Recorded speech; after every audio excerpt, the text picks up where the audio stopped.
คือกินข้าวเชียวเมียบ่ฮะไผเพิ่นบ่ เดี๋ยวพันเบา โอ้แม่นบ่เจ้ามีใหม่เลย อยู่อย่างไรเลย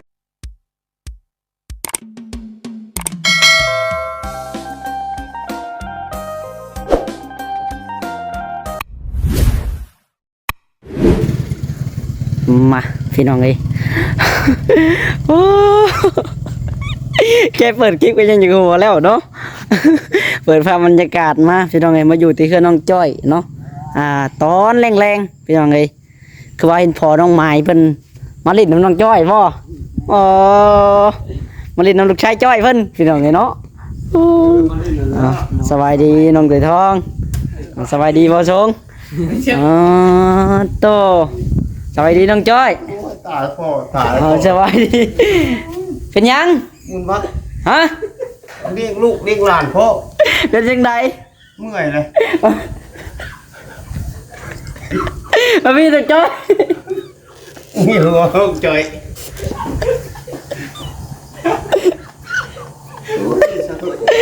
น้องจ้อยวัวแล้วพี่น้องมาพี่จะพาแล้วน้องจ้อยวัวยังนี่เนาะฟังเราก่อนเรามาลินมาหัวน้ำกูเมื่อยเลยใช่ของกู เพิ่นมาหัวมาลินน้ำพี่น้องเอ้ย โอ้กูพึ่งอยู่กูเฮ็ดเป็นลูกกูนี่เห็นบอกลูกชายเรื่องหลานนี่ยืมหลานกูเกินกูวีเป็นนัวก็กินกับกูวีนี่เนี่ยกูละเมื่อยแล้ว เป็นจังไรคู่มือนี่ไปทางใดมาทางใดก็ว่าเห็นมาลินน้ำน้องจ้อยมานี่ อยู่ไปทางไหนว่าทางไหนก็ตีพระตีวิชาแล้วปอกเลยก็ขายมันมีพระนี่อย่างก็ยูบอกนี่นี่ใส่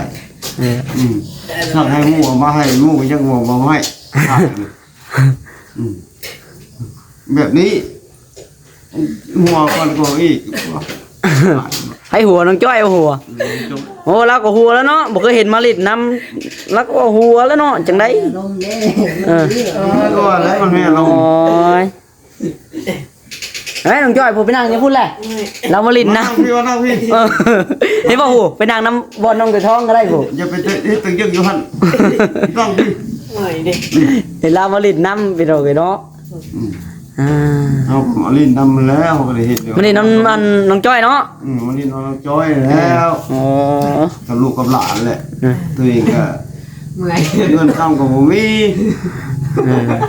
มากับลูกมาเงินเนี่ยเงินใกล้กันชาวก็พูดแหละเขาก็ว่าเหตุการณ์ที่ตั้งน้องหมายแล้วก็บริยูเราไปเห็นงานอยู่จะอยู่เวียงบ่หรือว่าอยู่สวรรค์เป็นยังน้องจอยพนึงหัวพนึงซึ้งนี่เนาะมาชม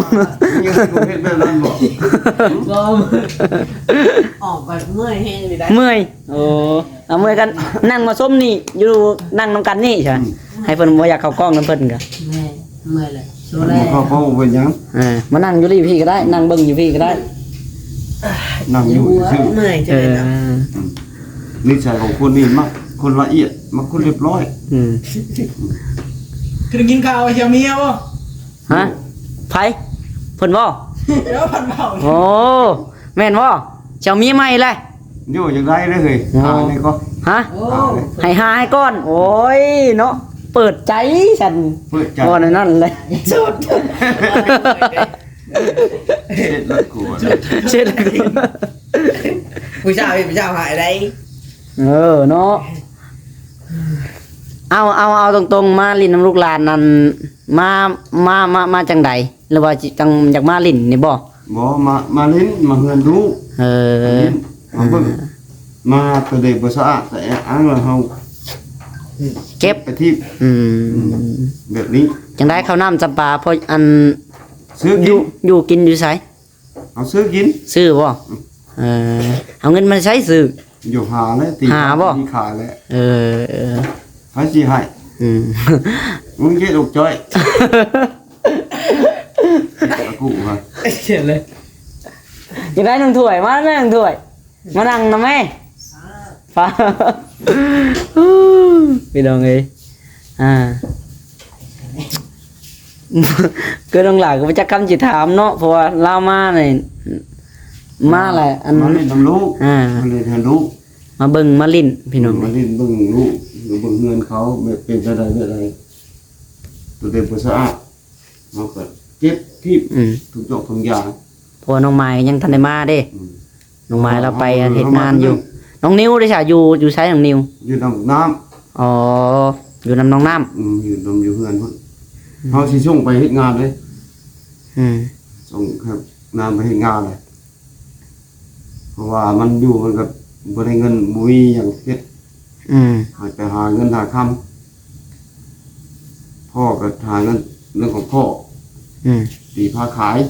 ไปแต่นำผู้นี้แล้วไปแม่ผู้นี้ไปนั่งนำพ่อแม่ไปนั่งเนาะฮะ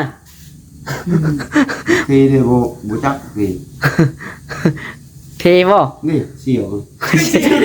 ผู้นี้บ่คือท้องนี่บ่เฉียวบ่ลี่หรือเฉียวเด้ เสี่ยวเลย ไปไปใช้คนเฮ็ดเวียกโอ้ยเจ้า ถ้วยเราไปเรียกกูมือไร ชวนไปแน่ ไปใช้ เฮ็ดงานน่ะ เว้าคนติดบานประตูยังทันแล้วมึงเขาไป ชว ติ น ด ไป บาน เสร็จเวียกกัน โอ้ยน้องเทเราเป็นคนบ่สู้เวีย บ่ซื้อเวียก บ่ไหวเฮ็ดนำทางบ่ได้ดอกน้องเท เฮานี่ไม่เฮาเอาเด้เฮาเฮ็ดหยังให้เฮ็ดติดเฮาก่อพื้นก่อหยังเฮาก่อได้หมดก่อจังก่อจังที่เราตบตู่เฮ็ดเอาก่อให้เป็นหมด อืม แต่เฮายังบ่อยากเฮ็ด เออ แต่เฮาสิสร้างให้พวกนี้ไปก่อน อืม ให้ปึกนานี่ไป เออ เฮ็ดงาน มองน้ำไปช่วยเวียกอยู่ มันสู้เวียกบัดนี้บางทีมันจะขี้คร้าด เออ มันเฮ็ดสองมื้อหนึงสองมื้อมันจะจุรถจักรนี่เฮาสิบอกอย่าให้มันเอาไปเด้อรถ เออ ครับเปลี่ยนไปเปลี่ยนมารถเฮาเมื่อเบิ่งแล้วเฮารถเป็นบ่รถเฮาซื้อมานี่เฮาซื้อเฮาบ่ให้ขี่รถ เออ เฮาไว้ขี่เป็นประโยชน์ อืม ขี่เป็นประโยชน์พ่อไปขายผ้าว่าไปเป็นจะเป็นไข้เป็นทางเป็นนี่ อืม พ่อขี่เป็นแบบนี้พ่อไปไม่พ่อจะไปปุ่มเพื่อย คันนั้นน้องเคมายืมไปลิ้นไปหยังเราบ่ให้เนาะ มันบ่ให้มันขี่ไม่มันครับ โอเค ไม่ครับโอเครถ แน่บอกว่าเชี่ยวล่ะผู้เชี่ยวขาวอะเชี่ยวล่ะนั่นน่ะมักยืมไปน่ะยืมรถเชี่ยวแล้วน่ะ นั่นแหละบอกอยู่กูบอกอยู่หลายเทื่อแล้วกูเอา เฮ็ดนะ กูเตือนคำหนึ่งตอนนั้นกูเตือนกูย่ารถกูบอกย่ามันครับ ครับได้ยกคนล้อผม โอ้ ให้กูเบิ่งกัน เรื่อง มันสิยกล้อคน แล้วล่ะครับอันรถใหม่เจ้าละวะหยกล้อฮะข่อยเห็น รถหมู่คือกันแล้ว แม่นบ่ มันเฮ็ดเฉพาะ อ๋อ สตุแหละ เออ เทวดานี่ใช่กรรมหรือว่าพวก F2 FC ทุกคนอยู่เมืองไทยหรือเมืองลาวอยู่ต่างประเทศ อืม อันนี้พ่อน้องไม้ อืม แต่ว่ามึงจะหัวไปจ่อย พูดแล้วก็ยิ้มก็นี่แหละ เราจ้อยให้ล่ะว้าวต่อ กูอยากเว่านี่ อ่ะ นอน จ้อยมีแต่อยู่หัวเนาะ บอกอะไร โอ้ ไม่ ใช้อันบ่แม่นกินเหล้ามาบ่นี่บ่ได้กินบ่เหล้า กูไม่ได้กินยังไม่ได้กินจะดีเลย เออ ยังไม่ได้กินเหล้า ยันว่ากินเหล้าพอเช้าก็เช้าแล้วเหล้าหยังกะอ่ามีแต่ว่าสิเช้าเลยเรื่องของผู้เช้าอีกเทื่อเนาะเห็นคือว่าหลายเทื่ออยู่เขาเว้าก็ได้ อันนี้ลูกบอกคือความหวังดีได้นี่บอกแม่น้องจ้อย บ่แม่นว่าเด็กน้อยสอนผู้ใหญ่บ่แม่นได้ มันบ่จัก อันนี้บอกลูกหลานบอกผมเป็นห่วงนั่นแหละอันใดก็ได้ อ่ะ ตัวใดมันบ่ดีก็เศร้าไป อันลูกหลาน อ่า พอเวียดนามวันนี้ก็ อยากให้มันอันนั้นแหละเนาะดีคือบ้านที่เมืองเขาแหล้วนี่ไปทางใดก็โอ้ยทางใดก็โอ้ยพอต้องหมายเมาแล้วอยู่คันอยู่นี่ไปเอาเด้อว่ะเอาพี่น้องนี่ อันใดก็เบิ่งนั่นแหละเนาะอันใดก็พอเศร้าก็เศร้าปล่อย บอกผู้ความหวังดีได้ลูกหลานบอกกับแม่นว่าสู้ไปมาสอนกูว่าเด็กน้อยสอนผู้ใหญ่บ่คือ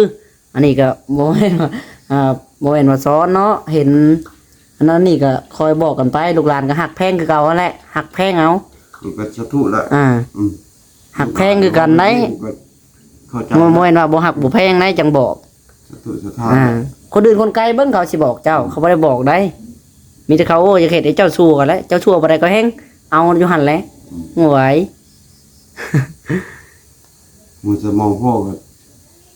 มันเกิน100พุ่น อืม เกิน100ไม่หัวสมอง อืมจังได้พาลูกกินข้าวกับหยังตอนแรงนี่ หืม พาอันน้องนี่กินข้าวกับหยังตอนแรงนี่ บ่มี นี่ผู้น้อยๆนี่ บ่ ฮะ มีของกิน น้องหินบ่ซื้อหินเนาะ ชื่อนี้ หินพี่น้องนี่ถ้าประสงค์ชิเมื่อแล้วบ่โอเคพี่น้องนี่เป็นคำ บรรยากาศอัน5 โมงจะ6 โมงแล้วเนาะ วันนี้เลยค่อยสิเรื่องนี้ค่อยสิไปซ่อนแหยง จะไปหาซ่อนบ่ ไปหาซ่อน ไปกับไผน่ะ ไปกับลูกนะ นำบ่ ลูกสิไปเอา ไปกับน้องน้ำแหละ อืม น้องน้ำเคยสิสู่เวียกอยู่พุ่นน่ะคันน้องเทแหละจะคล้อง โอ้กินแล้วกินน้ำลูกแล้ว บ่แม่นว่าอันนี้ดอกพี่น้องเว้าตามความเป็นจริง เฮานี่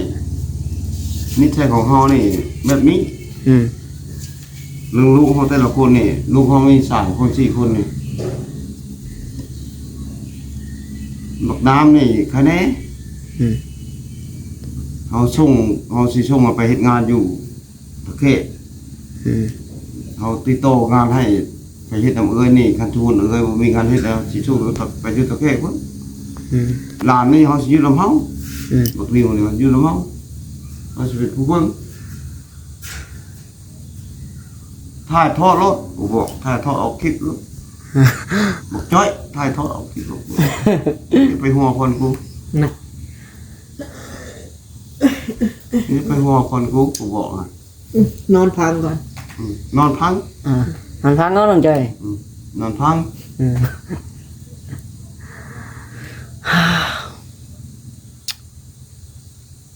กูชีวิตของกูนี่มันลำบากแท้ อืม ๆเดี๋ยวนี้กูเกิดอภัยขึ้นมานี่มันหลายแนวกูฮะ อืม บัวจักดอกชีวิตของพระเฒ่านี่ ว่าอันแต่ละมื้อชวนนั่นน้องๆเพิ่นกินข้าวกับหยังจ้ะน้องหินน้องอันนี้นะแต่ละมื้อกินชวน เขา กิน ก็ ข้าว หาหน้ำไม้ทั้งวันนั่นเลยแกงกิน หาหน่อไม้หา หา ใส่เบ็ดใส่หยังแล้วเนาะ ใส่เบ็ดบ่ได้ใช่หรอก บ่ได้ใส่บ่ได้ไปซีดบ่เบ็ดแต่เก่าก็ไปซีดเบ็ดอยู่ มันนั่นไปชีวิตได้ป่าหลายเติบกูนะ เออ บ่ได้ไปเลย เจ้าว่าเจ้าเอาหยังเฮ็ดเหยื่อมันซีดเบ็ดนะเอาหยังนี่ไข่หมด ไข่หมดแดงกับไข่หมดเทือกบนกัน เออข่อยถามสูตรดอกเนาะข่อยบ่ฮู้ข่อยบ่เคยซีด ไปนั่นเลย ได้อยู่บ่ โอ้ได้ดีนะ เฮ็ดลาซีดแต่เก่าได้เด้พี่น้องเนาะได้เครื่องคู่ผู้แต่ละเทื่อบางทีเอามา เครื่องคู่เลยนะ อ่า มื้อนั้นไปกับมื้อนั้นบักนี้ไปนำมันได้บัดสิบ่ให้ไปนำบัดมื้อนี้ มันบ่มานบ่ หืม มันบ่มานบ่บ่เห็นไปนำยำตกน้ำ ผมแม่มันยันตกน้ำแต่ว่า มันเที่ยวอยากเข้า โอ้ มันไปกิน อยากกินข้าว มันอยากกินข้าว แม่นแล้วเนาะเจ้าบ่ถือข้าวไปนำถือข้าว ลูกสาลาเขาเลย อืม โอ้เพลงคือนวดตาเขานี่ หมูหินเนี่ยเนาะ มีเมียกันหรือเปล่า เออ ท่านเขาบอกอยู่ อืมฟังเบิ้งตอนใหญ่มันก็ได้น้องหินก็ได้ เอาอยู่ธรรมชาติของเขาแหละอยู่ประ จัก กาศ ปีได้หาน้องหินนะจักปีละจื้ออยู่บ่ ปีนี่เลย 5 ปีบ่ ปีธรรมชาติมันเกิด เออ ปีธรรมชาติได้อยู่นี่ แม่น 5 ปีนี่เลย 5 ปี ปีสิบห้าที่เข้าโรงเรียน เออ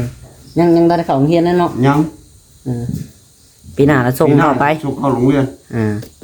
เอาสิเกี่ยวพอหมดทุกอย่างให้ลูกเขา อืม แม่นเฮาบ่มีแนวคิดเฮามีแนวคิดหมดแนวคิดปัญญาเฮาโอ้ต้องตาย อืม ลูกเฮาแต่ละคนน้องหมายคือกันแหละม .2 เรียนจบ อืม บัดนั้นเอาลูกมาที่ไว้เฮา อืม เอาผัวแล้วบัดลูกมาที่ไว้เฮา เอาไปหาเงินเนาะซื้อข้าวซื้อน้ำมาแล้วเราก็ได้ ซื้อข้าวซื้อเหล้าบ่ได้โชว์เลยเราซื้อกินก็ได้ อืม นั่นแหละแค่ใจเฮาคือหมู่สาธุสถานแหละเทวดา อืม อยู่ถึงพาบ่อันนี้ได้ลูกเอ้ยพ่อก็แบบนี้ อืม นิสัยของพ่อแบบนี้พ่อกินเหล้าพ่ออยากพ่อกุมใจพ่อเมาเหล้าพ่อซึมอยู่ตลอด สาธุสาธานแหละ FC ทุกคน หากมีแต่ว่าคืออันลูกหลานบอกนั่นแหละนั่นใดก็ให้เซาเหล้าก็ว่าอดได้พอได้ก็อดไป มีแต่บ่ให้กินนั่นแหละคันเซาเหล้าใช้ยังได้ก็โอ้ดีถ้าว่ากินเหล้าต่อไปโอ้ยจะสิเป็นยังไงนี่ล่ะลูกๆหลานนั่นแหละนี่ยังน้อยอยู่คือน้องหินก็ได้จะไปสิเบิ่งกันเจ้าเมาเลยไปสิเบิ่งบาด มื้อได้เบิ่งไหม เอาเมาเนี่ย า เอาเมาก็นอนอยู่เฮือนน่ะ อืม ลูกสาวก็เอาผัวยังบ่จะพีบจังโอ้ยตายเมื่อยเมื่อย อ่า เมื่อยบอกเมื่อยเมาเลยโอ้ยสิตายแล้วพ่อกันบุคคาบักกันนี่ไปผู้คอตายแล้ว โยอย่าเห็นอันนั่นนะเห็นเนาะ โยกกันบุคคาบักน้อยเนี่ย เจ็บช้างเว้ยผูกคอตายโยมึงก็บ่ได้อยู่นำลูกหลานแล้วเนาะมึงบ่อยู่เบิ่งลูกหลานอยู่นี่แหละเขาใหญ่ก่อนให้ใหญ่ก็ให้เจ้า ให้เขาเบิ่งเจ้าบาด พ่ นี่ อเมื่อย อ่า เฮ็ดหยังพ่อเมื่อยหมดทุกสิ่งทุกอย่างแม่นบ่ถ้วย ฮะ แม่นบ่ เนี่ยเดี๋ยวไปหาเปิดกับไฟเพื่อนก่อน ไปลองไปหาไตไปเฮือนไปแล้วไตบ่ได้โถยเฮือนน้องหลานก็ไตบ่แล้วคำล่ะอ่าไปๆซะจังใดก็โอเคแล้วมื้อนี้ได้ ลูกขอจบคลิปปิดคลิปได้บัดนี้ให้ FC เพิ่นเบิ่งเพียงส่ำนี้แล้วก็นั่งเล่นกันต่อคันว่าบ่เมื่อก็ถ้าว่าสิเมื่อก็คันว่าบ่เมื่อก็อยู่กินข้าวกินน้ำนำกัน จะน้อยพุ่นแล้วจังเมือง เอาจังไดก็เอาสบายดีเนาะอยู่ดีมีแห้งคือลูกบอกนั่นแหละอะไรก็ได้เอาไปพี่น้องเอ้ยโอเคสำหรับคลิปนี้ก็ได้ ไป เนาะ กับแบบนี้แหละ จะขอจบไปก่อนพี่น้องให้ค่ำแล้วบัดนี้ เริ่มบ่เห็นหยังแล้วเนาะ